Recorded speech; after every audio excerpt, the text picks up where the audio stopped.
नमस्कार विद्यार्थी मित्रांनो, आज आपण बघणार आहोत 23 नोव्हेंबर 2025 रोजी झालेली TET परीक्षेतील मराठी भाषेतील प्रश्नपत्रिकेतील आलेले प्रश्न. प्रश्न आहे, बेदूर हा सण वेगवेगळ्या भागांमध्ये वेगवेगळ्या महिन्यात येतो. या वाक्यात एकूण किती नामे आहेत? तर बेदूर हा विशेष नाम आहे आणि सण भागात आणि महिन्यात हे 3 सामान्य नाम या ठिकाणी आलेले आहेत, म्हणजे एकूण 4 नाम या ठिकाणी आलेले आहेत. प्रश्न दुसरा आहे, वाक्यातील अधोरेखित शब्दाचे लिंग ओळखा. लक्ष्मीबाईवर एका मागोमाग एक अनेक संकटे आली. संकटे हे शब्द आपण उच्चारताना ती संकटे किंवा ते संकट असे आपण म्हणतो, त्याच्यामुळे नपुंसकलिंग या प्रकारात येतोय. वचनानुसार विसंगत नाम कोणते? तर या ठिकाणी विचार करताना मडकी, मडके याप्रमाणे इथं विसंगत नाम आलेलं आहे. मी वनवासी हे आत्मचरित्र कोणाचे आहे? आणि योग्य उत्तर आहे सिंधुताई सपकाळ. पत्र लेखनात वडीलधाऱ्या मंडळींना पुढीलपैकी कोणता महिना येईल?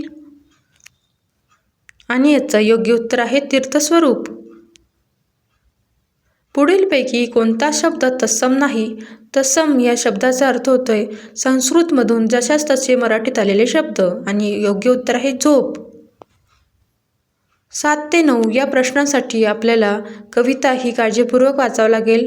आपण ती वाचून घेऊयात. सोनपिवळी झाड उभे गर्द मळ्यात, आकाशाचे स्वर फुलले पाखरांच्या गळ्यात, गर्द हिरव्या पालवीत रंग भरून आले, आकाशात उतरून सोने पेरून गेले, एका सोन सकाळी ऊन कोवळे न्हाले, मातीच्या गर्भातले स्वप्न आभाळात कवळून गेले, पिकांच्या तालेवर आकाशात रूप गात, आभाळाचे निळे गाड्यांनी पक्षी गातो, संगीत मळ्याचे निसर्गाचा बहर पहिले ना, पिकांना भार सूर भरत्या गळट्यांनी फुले शेतांचा स्वर.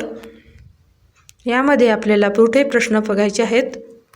प्रश्न 7 आहे, कवितेतील वर्णनानुसार सोने पुरून कोण गेले? आणि योग्य उत्तर आहे आकाश. कवितेतील वर्णनानुसार विशेषण व विशेष यातील चुकीची जोडी कोणती? आणि योग्य उत्तर आहे कोवळी सकाळ. वरील कवितेत कवीने कशाचे वर्णन केले आहे? आणि योग्य उत्तर आहे बहरलेल्या शेताचे. ज्ञानचक्षु या शब्दामध्ये एकूण किती वर्ण आले आहेत? आणि योग्य उत्तर आहे 11. शुचिपासा या शब्दाचा योग्य संधिविराम कोणता? आणि योग्य उत्तर आहे शुद्ध अधिपिपासा. आकाशातून पावसाचा धारा कोसळल्या या वाक्याचा प्रयोग ओळखा. आणि याचं योग्य उत्तर आहे अकर्मकर्तरी.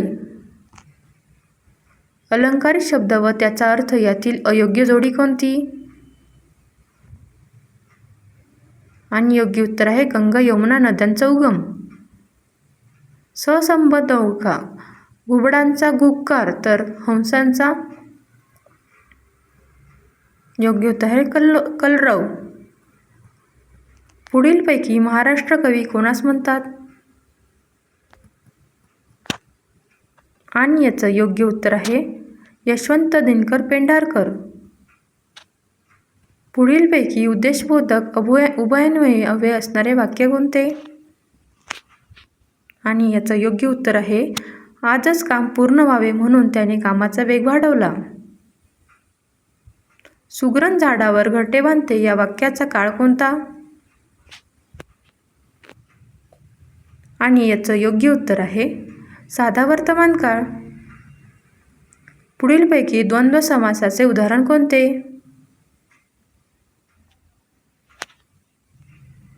आणि योग्य उत्तर आहे आई वडील. 19 ते 21 या प्रश्नांसाठी आपल्याला उतारा वाचून घ्यायचा आहे. पहिले आपण उतारा वाचून घेऊयात. उन्हाळा जसा जसा जवळ येतो तशी तशी पांढऱ्या चाफ्याची पानं गळून पडतात. वसंत पंचमीच्या आसपास या झाडांची सगळी पाने गळून गेलेली असतात. झाड म्हणजे नुसता खराटा दिसतो.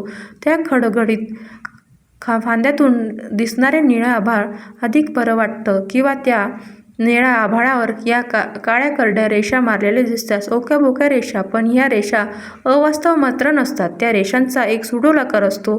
सुडोल पण अबोल. झाड असं जिवंत पण न हलणारं, न बोलणारं. सृष्टीत वसंत ऋतू पाना फुलांचं वैभव फुलवत असतो, पण पांढऱ्या चाफ्याचं झाड मात्र खंतवल्यासारखं दिसतं. वारा येतो आणि याच्या अंगाशी खेळतो, पण एकही पान नसल्याने चाफ्याचे झाडाचं हालत असत वाटत नाही.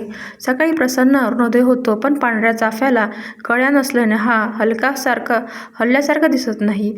पावसाळ्यात याचं ते हिरव्या पुष्पगुच्छासारखं हलकं फुलकं आठवून ते आताच त्याचा उदासपणा आपल्या मनाला खूपच खिन्न करतो. चाफा हलल्यासारखा का दिसत नाही? आणि याचं योग्य उत्तर आहे पानगळती झाल्यामुळे. चाफ्याची पाने कधी गळून पडतात?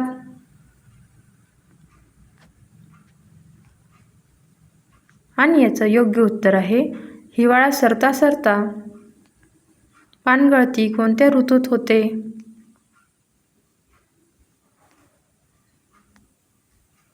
आणि याचं योग्य उत्तर आहे शिशिर. गुन्हा करूनही कबूल न करणाऱ्या चोरास पोलिसांनी डॅश हे वाक्य पूर्ण करण्यासाठी योग्य वाक्यप्रचार निवडा. आणि योग्य उत्तर आहे 14वे रत्न दाखवले. कडू या शब्दाचा योग्य विरुद्धार्थी कोणता? आणि योग्य उत्तर आहे उदार. आकृतीत दिलेल्या अक्षरांपासून तयार होणाऱ्या अर्थपूर्ण म्हणीचा योग्य अर्थ कोणता? आता यामध्ये आपल्याला इथे एक म्हण तयार करायची आहे, तर ती आहे चिंता पराते घरा ये. म्हणजेच दुसऱ्यांचे वाईट व्हावे अशी इच्छा बाळगण्याने वाईट होते. मलाही त्याचा प्रेमळ स्वभाव खूप आवडतो. या वाक्यातील उद्देश्य भागात एकूण किती शब्द आले आहेत? तर उद्देश्य या भागात त्याचा प्रेमळ स्वभाव हे 3 शब्द आलेले आहेत. द्वेष या शब्दाचा समानार्थी शब्द कोणता?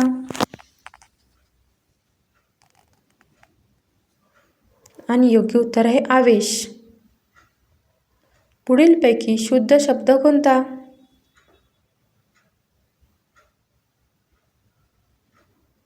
आणि याचं योग्य उत्तर आहे निष्क्रिय.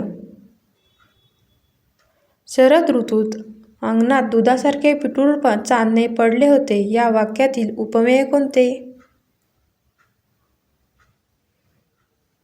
आणि योग्य उत्तर आहे चांदणे. मनूने नवीन पुस्तके खरेदी केली. या वाक्यातील अधोरेखित शब्दाची विभक्ती कोणती?